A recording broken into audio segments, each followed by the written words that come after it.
Hello, everyone, and welcome to another episode of the Leadership Growth Podcast. I'm your host, Daniel Stewart, along with my brother, Peter Stewart, and we are especially excited to have a fantastic guest with us today. Boucousis, welcome to the Leadership Growth Podcast. Daniel, Peter, thanks for having me. Very excited. Absolutely, especially to talk about such a fantastic topic, iterative leadership in the age of this digital factor, digital front, digital marketplace, digital world that we live in.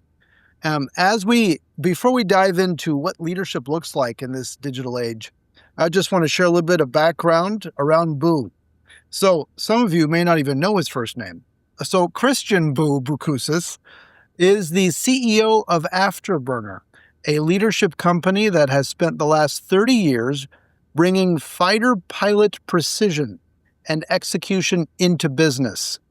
His latest book, The Afterburner Advantage, is an Amazon bestseller in the leadership category and shares how this mindset has helped over 3,500 organizations and more than 2 million leaders, including 2 NFL teams that went on to win the Super Bowl, perform under pressure and lead with intention. I love it. So, Boo, welcome again to the Leadership Growth Podcast. Thanks, guys. This is going to be awesome. So, give us a sense. I know I had mentioned to you we might be diving into iterative leadership, but before we do that, give us a sense of your background, if you don't mind. I see you are well-suited physically already in your background. Give us a sense of that background and what that has led to help kind of define how you support and build leaders today. Okay, I've got to be very careful with this question because I can literally talk nonstop for 45 minutes from now. So I'll try and give you the abridged version. So let's use the way fighter pilots think, which is all about the destination, right? So we always start with the target, the destination where we're going. So right now, I'm the CEO of an organization that's on a mission to build what we call flawless leaders. And we're looking to build 2 million leaders in that 5-year period. And a flawless leader is a leader who transcends overwhelm and moves into a world of impact, where they're driven by impact, they create impact. And if you look at modern era leadership, is a force for good in the world. And being a good leader at the moment is actually pretty hard to do. Why am I passionate about this?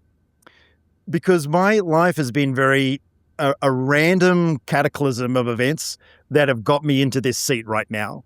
So I'm obviously, if you're listening to this, you're not going to see it, but I'm wearing a flight suit, right? And for 2026, I've made a decision to wear a flight suit all the time, all right? Because I need to try and embody this brand. As deeply uncomfortable as that as I am, and catching airplanes and wearing this thing, I appreciate that part of this journey and leading this journey is to be ambassadorial in what I do, right? So that also connects me to my core DNA and how that feeds into flawless leadership. So when I was 5, I went to an air show in Australia, and I was in a state that we call Queensland, which is like Florida. You know, we have crocodiles instead of alligators. And at this air show, I was kind of introduced to this idea of fighter flying, jets, the whole deal, right? And I was at this air show watching these jets fly past and seeing the pilots in the cockpit and walking around in their flight suits and patches and these helmets and masks. And, you know, this was back in the late 70s, so Star Wars was a thing. And I felt like, wow, this is like the movie, you know, brought to life. And then the noise and probably the most memorable thing is the jet fuel, just the smell of that the potency of the jet fuel and what that actually means, you know, in these airplanes that are really engineered for combat and embody the warrior's creed. And for me, it was just, I was going to be a fighter pilot. You know, that was it. I decided that was my destiny, and that drove everything I did from that day forward. So I a few years ago, I was diagnosed with chronic ADHD, sort of 99.6 on the self-assess scale. And I did that because my son was struggling at school, and the school wanted me to take a test to see whether it was hereditary. And sure enough, And that explained a lot because during school, I really struggled academically. I loved sports. I was an athlete. I rode, I ran track, I played volleyball, and anything that required like effort, really, that was really focused into something tangible, I was really, really good at.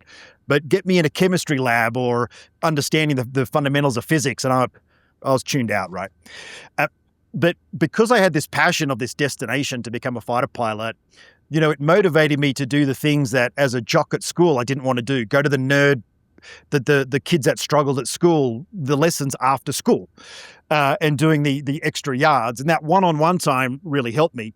And I was so bad at school that I repeated my final year of high school. So I didn't get the marks that I wanted in the first time around, and I did it again. And I still struggled. I got just the bare minimum marks that I needed to become a fighter pilot.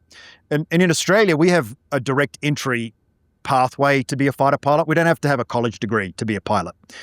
We can just join straight from school. And I'd already started flying. I was flying at high school. At nighttime, I was going to a community college and doing all my aviation subjects. I flew first solo in an airplane when I was 15 years of age. I had my private pilot license at the age of 17, and I was flying around the country and holding down 3 jobs at a video store, at a bar, and mowing lawns to pay for that. And whilst at school, I was applying to be a fighter pilot from the age of 17. So I was in the system. I was there all the time. I was learning, and eventually, I got to the final hurdle, which is an officer selection board where there's 4 people assessing you. There's like a psychologist, a recruiting officer, and then there's a pilot, right? A lieutenant colonel pilot. And he sort of said to me, he goes, look, you're barely getting through on the academics here. But your passion for being a fighter pilot and for the job is very real. And he said, unfortunately, you scored on the math assessment here 0.1% below the benchmark. So technically you shouldn't be in the room with us right now. So he asked me this really simple question, which was, you're flying at 200 miles per hour, and an airplane next to you flying 300 miles per hour. Which aircraft gets to the airfield first? And I said, the 300 mile per hour. He goes, yep, there's your 0.1, away you go. So for me, what I've learned in my DNA is that often we create a self-limiting belief, which I've never had. I've never suffered that. I've always been free of that burden, which is I'm very grateful for that. But at the same time, as I moved from being a fighter pilot into business and now into being a bit more of a coach, I'm very aware of this self-limiting belief that most humans run as their internal program. So through that, I went through pilot schools. I was selected to be a fighter pilot. I was a fighter pilot for about 9 years. I was in the Air Force for 11 years. And then I was diagnosed with an autoimmune disease. And that autoimmune disease was arthritic in nature. And when you're pulling 7.5 G in a fighter jet, and you've got compression of the spine every day, it was deeply uncomfortable. And I was diagnosed because effectively my neck froze. I couldn't move. And anyway, so then I went into business, and I started a business in Afghanistan in post-war reconstruction. And that business was very successful. It grew rapidly. We had nearly 6,000 staff when we sold it. And I didn't know what I was doing at any point in time. All I kind of had was the fighter pilot stuff that I was unaware of that I was using. Then I went into property development, we set a world record building a 17-story tower in Australia using a totally unique construction methodology. And then when I finished that, I found out about this company called Afterburner. And a friend of mine was running it in Australia, and he invited me to an event, and I went and watched it. And when I watched this keynote of a fighter pilot on stage helping business, because I'll be honest, at first I was like, this is just a gimmick. Like, what could a business possibly learn from a fighter pilot? I was struck by something, and it was like this mass synapsis occurred. And I was like, oh my gosh, I didn't realize that the successful side as the business founder was fueled by the mindset and ways of working as a fighter pilot, which is what the presentation was all about.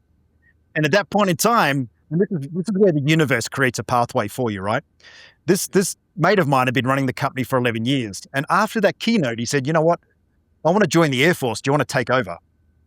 And I was like, yeah, I like this. And I came to America. I met the founder, Jim Murphy. I went to some events and I ran this business in Australia and throughout Asia for 8 years.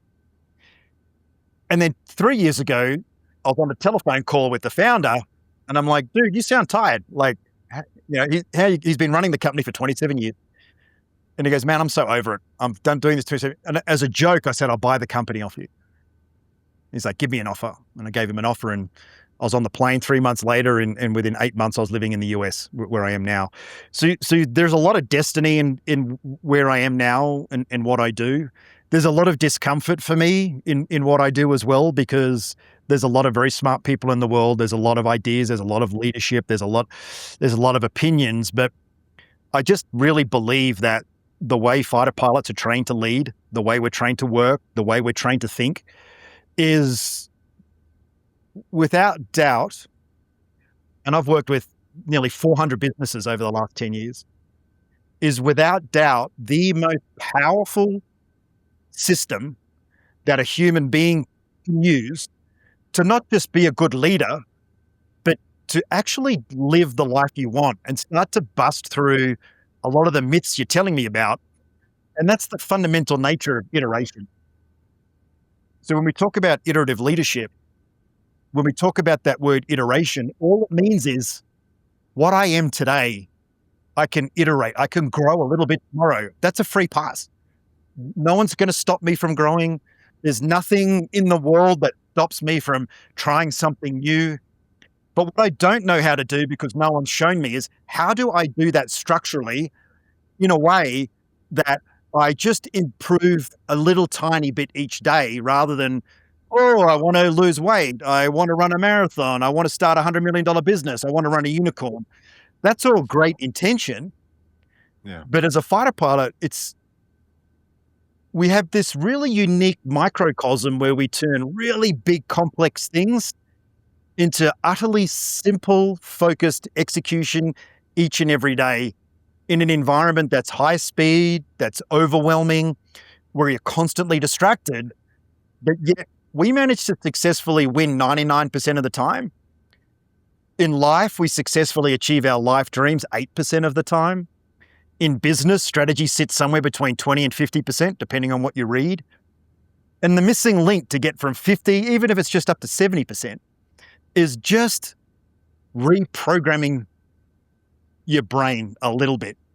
And through that reprogramming, you automatically update what you do each day, how you see the world, how you bring curiosity into your life. So, like I said, to be careful with that question, because there's a big answer. But I love it, Boo, in what you're sharing, because in many ways, as you're sharing the backstory of how you really got to this point, you're illustrating this principle of iterative leadership. As you think about the kids smelling the jet fuel at that air show, to the scrappy teenager working 3 jobs, trying to figure out a way, how do I get into pilot school, to all of the iterations to eventually where you're at now as the CEO of a business teaching leadership. You didn't just wake up one morning and say, all right, here I am. It was all of those little steps that have led you and looking at opportunities that changed or challenges that occurred and forcing a pivot, but then taking advantage of opportunities and working your tail off the whole way. So I love that story. So let's dig into this concept of leadership a little bit more, as you've alluded to these principles of how do you see leadership really changing or being different now in this digital age? Well, you've got to look at when we talk about digital age, what we're really now talking about is creating a parallel consciousness. Like that's where we are with AI, right? So we're we've always needed human consciousness and intelligence to make decisions, to drive strategy. We're moving into an era where there's going to be platforms that do that much better than we do, not just because it's AI, but because it's got a wonderful contextualized memory that we just forget stuff as human beings that AI never forgets. So if you think of the way we lead today, is a slightly refined model of how we used to run a village back in the medieval times. We have a village chief, a CEO. We have warriors, we have sales teams. We have hunter-gatherers, we've got the support and contracts teams. The way we replicate that in life, we have a mother and father. That's got disassociated a bit with two people working. You look at a football team, a charity organization, everyone's in service to the chief is how we kind of operate. And that's fine when you've got time to take some information from the front line and go through all the different layers to get it to a leader, and then for them to make a decision and come back down. So this model is wonderful for the industrial era. It's wonderful for steady, static businesses that do the same thing each and every day. But it is certainly not equipped for this new age, which is in service to outcomes, in service to destinations rather than an individual. And in the world of fighter pilots, that's the system we operate in that we have a hierarchy in how we operate a squadron. We have a commanding officer that looks after everything. You've got an executive officer that looks after the flying and operations. You've got an admin officer. So you've got a hierarchy, which is the nice, safe, bureaucratic, makes you fit. That's the human side of leadership. But every day we decouple from that and we create mission objectives. And the commanding officer might be a wingman for me on that day. And on that day, in service to the objective, the commanding officer is in service to me because I've been given the gift of leadership on that mission to execute. And that's what we try and create in business. We say we need to missionize everything that you do. You can't just have a KPI that sits there and we measure it, at the end of the quarter. That KPI has to be able to be broken down into a daily outcome. And if you think of it in terms of, we need to shift leadership and teams from what do I need to do today to what do I need to achieve today? And that just shift in mindset around achievement versus doing sets you up to be free of the digital distractions, to be free of the reactive notifications, to really start to invest in what do I need to do to achieve what I need to achieve today. So that fundamental difference in terms of, I call it the digital vortex, speed, overwhelm, and the battle of attention, is something that legacy leadership models just are not equipped to deal with. And all traditional leadership models create in the speed of digital is chaos, disconnection, disengagement, confusion, because the world is moving much faster than the decision-making that's occurring in the hierarchy. So keep talking in terms of this iterative leader idea. If you could paint the picture of what an iterative leader looks like, what are the kinds of habits? What are the activities? What are the outcomes? What's the mindset? Versus what are the things that is not an iterative leader? Because I think that's also tremendously helpful. And you've already begun talking about kind of the command and control idea, the unilateral, the one voice without a communication. What is that iterative leader? What are the practices that we want to pursue to achieve that mindset? Well, the first thing is to be aware of this concept of iteration for starters. We live in a linear world. We just think everything's A to B. I set targets, I work hard to get there.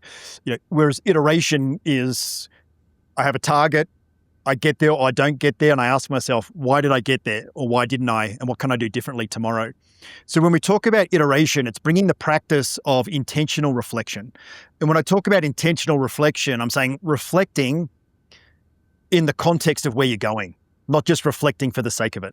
There was a great study done in 2015 by UC Berkeley and Harvard, and they stuck a whole bunch of people in a white room in a white chair for 6 to 15 minutes, and they said, hey, how did you enjoy that experience? And most people didn't really enjoy it. So then they gave half of the room something to think about and half of the room nothing to think about. And the people that had something to think about enjoyed the experience twice as much as the people that had nothing to think about. Then they also added another layer to it, and they put a machine that gave people an electric shock. And they put the machine on the table, and they said, don't touch the button because you're going to get a severe electric shock. And people being left with their own thoughts for 6 to 15 minutes would rather give themselves a severe electric shock, 75% of men and 28% of women, would rather hit the button and get an electric shock than be stuck with their own thoughts and reflecting and thinking. So we have this primal urge as humanity to be busy. And busy doesn't mean doing the right things. Busy means doing something. So we have to break that cycle, right? And as fighter pilots, we break the cycle through the practice of debriefing. And the way in which we debrief at Afterburner, we call that ORCA. And ORCA is a mnemonic for objective, result, cause, action. So when we start reflecting, the first question we ask is, what's the objective? What am I going to reflect on in the context of where I'm going? Right there, that never happens. 30 years of business, we've never once in 30 years ever met a company or a team that ever has done this. Whereas fighter pilots do it every single day, right? And when you do it every single day, it stops becoming a practice and it starts becoming a mindset. It starts becoming a habit. It's how you live your entire life. So ORCA is set the objective, which means we have to have one. We have to create that intention and turn it into something that can be measured. Then the R is result, or you can put reality in there if you like. But it's basically, where are we? And as a leader, your job is to take people into the unknown and to grow them along the way. So realistically, every day you should be doing new things. Something new should be happening because you're moving forwards. So there's always going to be this gap, and we call it the execution gap between where you're going and where you are. And this gap is zero emotion, and it's all based on what's right, not who's right. It's a full lean into your metrics. So if it doesn't have a number, it can't be debriefed. The C in ORCA is the cause, or you might call it curiosity, where we have everyone who's involved in the execution to arrive at that objective, unpacking their personal performance as to what they did that didn't deliver, or what they didn't do to deliver that. And often it's not personal. It's just a breakdown in communication. I didn't understand something. We got a little bit out of sequence. And it's just a bit of a course correct. And the A in ORCA, which is the most important part of a debrief and the most important part of the fighter pilot mindset, is act. Do something. Don't just pontificate. Don't just intellectualize. Don't create more work. Just do one small thing first thing in the morning that's going to incrementally close that gap for you. So when we talk about the iterative leader is fundamentally fueled by this conversation. Their entire existence should be facilitating this conversation to align their teams, to allow everyone to be fully engaged in the process, to learn what's actually happening rather than what you perceive is happening, because 95% of leaders' decisions are actually based on perception, not reality, and really connecting the intention and future of the company to the day-to-day execution.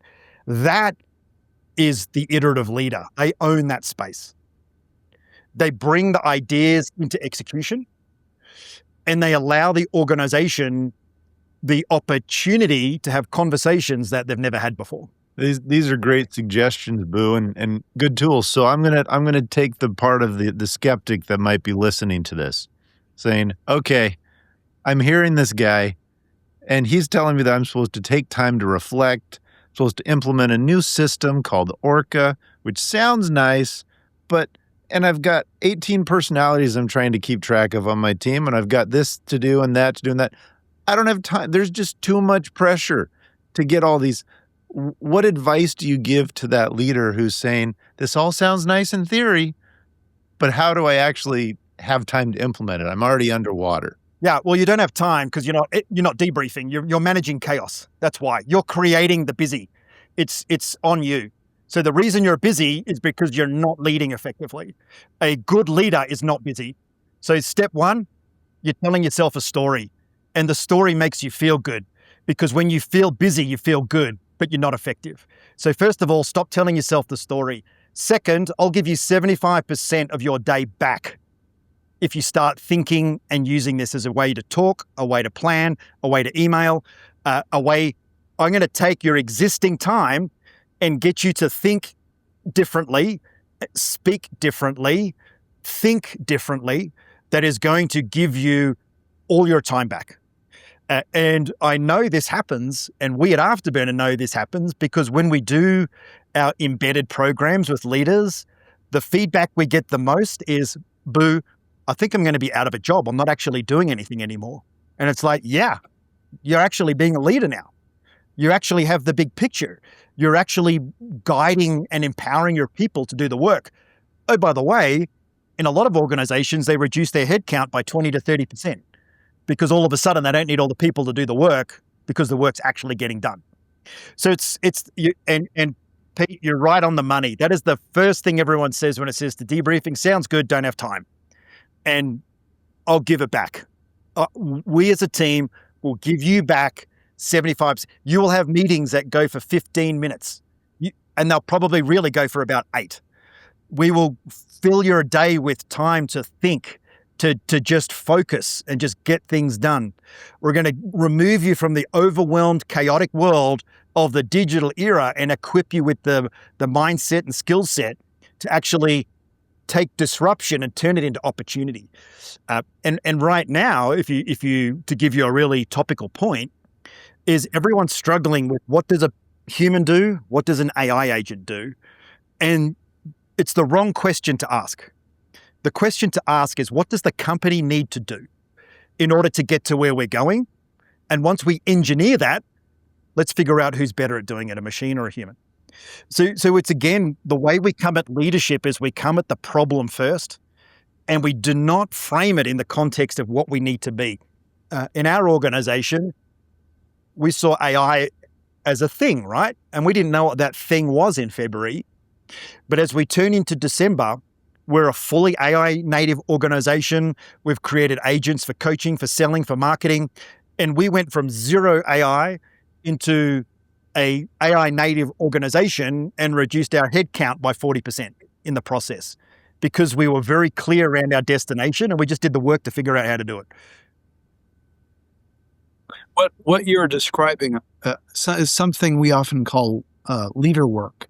So it's the work that leaders need to do, and it's helping leaders recognize what leader work actually is. Because leader work is fundamentally having conversations to set clear expectations, to be able to coach and guide and support, to be able to then have interactive collaboration, and not so much to dive in and do the work yourself. It's to build the team. It's to be able to prioritize and remove distractions. And yet it is remarkable, to your point, how we as humans inherently think that's not what we should be doing, because it's just so satisfying in the moment to put out the fire. We feel needed. We're the hero. We can come and save the day. It's our identity that we haven't shifted. And so, Boo, keep going in terms of talking about how does a leader remove distraction? How does a leader help prioritize not only for him or herself, but for their team? Because there's going to be all sorts of emergent new activities and needs that are all seemingly important. What is the process? What are the tools or ideas to help a leader prioritize for themselves and for others and remove some of these distractions? It's a good question. And I go back to the reason why there's so much emerging things and change of chaos is because the leaders are just not doing a good job. Like it's a self-licking ice cream. You know, we are creating the problem set that we're solving. It doesn't exist without you as a leader. And you see that because there are leaders that can run very focused, high-performing teams in the digital world, and they're called startups. And then you've got legacy organizations that are so entrenched in the doing work and rewarding effort rather than results, the participation medal, that you're creating. So when we talk about leaders, doing the conversation work, well, let's dig deep on that. It's not the conversation, it's the quality of the conversation. It's the quality and the value of the work that you do. And it shouldn't feel like work. It should feel like natural facilitative growth. So when we talk about new and emerging, the reality is no matter how new something is, it doesn't get adopted that fast. There's plenty of time. AI is a 5-year, 10-year journey. there's no point panicking about it, because the more we panic, the more we just do stuff that doesn't work. It's just Band-Aid, Band-Aid, Band-Aid, and the patient's dying. And then you go out of business because someone who was really focused on being AI native figured it out before you did, and they're running a much leaner operation. So I want to bust the myth of leadership and be really confronting in saying that what you understand about leadership today is built on generations of people operating in businesses where humans did everything. That is not the future. There is no documentation whatsoever. The people that are holding on to this myth that AI is not really going to replace humans, it absolutely is. There is no question about it. The only question is, how long is it going to take? So it's uncomfortable to think that, particularly as a leader, like you start to get into your 40s, 50s, and 60s, it's very uncomfortable to think everything I've learned is irrelevant moving forward. And that's a big statement. It's not irrelevant, but a lot of it just isn't important anymore. Think of the whole concept of experience, that we put people in leadership roles because of all the other times they've done product launches, all the other times they've run a production line, and we need their experience. With AI, you don't need experience anymore. You don't need it. It's there. You can just ask, you can just pull contextualized data from a platform that gives you the benefit of a consciousness that's way more experienced and has a much better memory than a leader. And also they're not infected by the cognitive biases that we have as humans. So you've got to, what I've certainly learned over the last few years is, for me, as a fighter pilot, I just did it, right? I never thought about it. Well, why do we do it this way? And what are we doing now? I just plugged into the machine and did what I had to do. Whereas now I reflect on it. And one of the things I've learned is to be a fighter pilot is a reprogramming process of a human being. That's what it is. And a human at their fundamental level, we're an animal that just has a bit of a computer on top of it, the human intelligence. But underneath it, we're the same as a dog, a cat, a tiger, a lion. And we have to understand that all of those primal drivers have a lot more strength than our consciousness. We're talking about less than 1% of the brain power gets plugged into the intelligent part of the brain. So when we talk about distraction, we're talking about a primal piece of programming, because distraction was encoded into a human being to survive. Because 100,000 years ago, you're walking around a bush and you hear a rustle in the bushes. It's pretty important to be distracted by the rustle in the bushes, right? If you were like hyper-focused and you didn't hear anything around you, you'd get eaten. So distraction is a primal survival mechanism that you have a choice to buy into it, or to actually put a bit of human consciousness in there and say, hey, it's just a distraction. It ain't a big deal. It's just an email. It's just a notification. It's just a message. And when we talk about how fighter pilots, when we mission execute, it's somewhere between an hour or 3 hours of focus time, right? Focused execution. So if you create that as a leader, and you create 90 minutes a day where there's no technology in front of you, you've got a pen and a piece of paper, and we at Afterburner have some structures that you can go through to collect your thoughts. You'll find after sitting there for about 20 to 30 minutes, all of a sudden, boom, it hits. The deep flow, the focus, and all the connections that are in your subconscious automatically start to come to life. And that, when we talk about leaders' work, that's it, 90 minutes of just being focused. Then it doesn't feel like work, because it starts to get fun, because you start to surprise yourself and you're like, oh, look at that. And I thought about this and all of a sudden you start to build this pathway of where I need to take my people, and not in terms of what they need to do, in terms of helping them understand where they need to go and then coaching them to get there. So the work should be invested in focus and growth, not in doing. And you mentioned, Daniel, the superhero effect. In my new book, Flawless Leadership, that comes out next year, I call it the Avenger effect.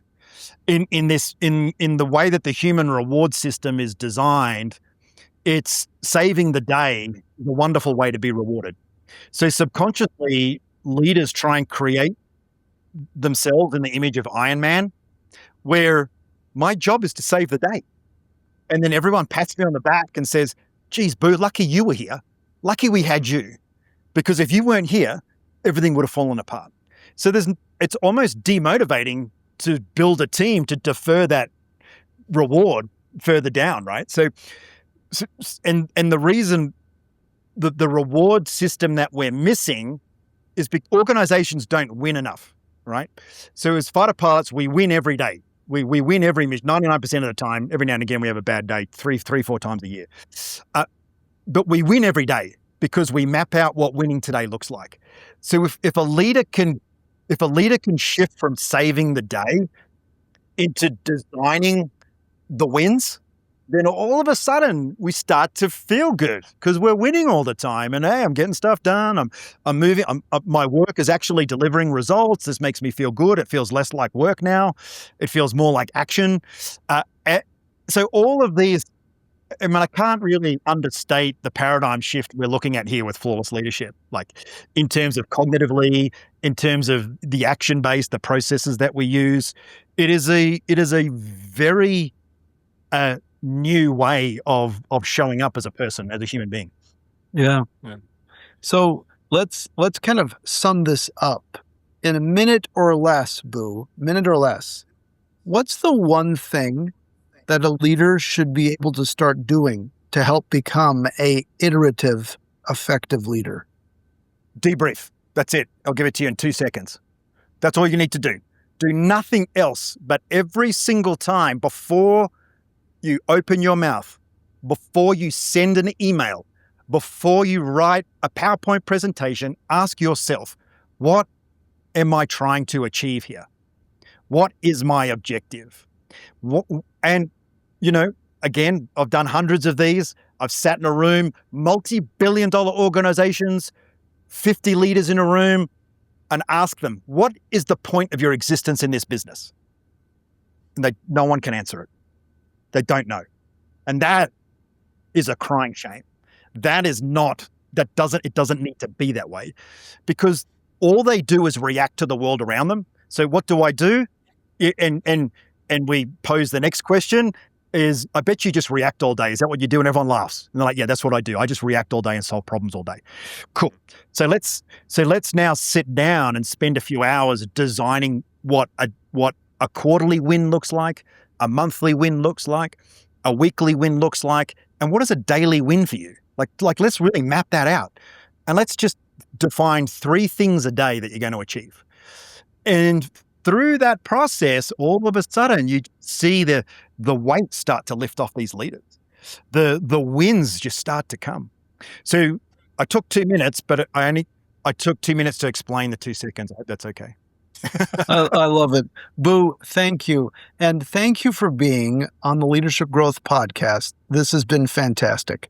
And guys, look, thank you for the wonderful service you're doing for the world to bring those 2 words together, leadership and growth. Those 2 words alone is what's going to right the ship for humanity. Though, if we do both of those things and we invest in those 2 things, I'm really positive about the future of humanity. It makes a difference, and I appreciate the endorsement. And really what you've helped to highlight today is the ability for leaders to really unleash and untap that ability to win every day, which is what people want to do. And I love the way you framed that. So thank you, Boo. Fantastic. Thanks, guys. It's been an absolute pleasure. To all our listeners, thank you for joining us. Please like and subscribe, and look forward to listening to future Leadership Growth Podcasts as we talk about tips and tools to help us all become better leaders. Thanks again, everyone. Take care. Bye. If you like this episode, please share it with a friend or colleague. Or better yet, leave a review to help other listeners find our show. And remember to subscribe so you never miss an episode. For more great content, or to learn more about how Stewart Leadership can help you grow your ability to lead effectively, please visit stewartleadership.com.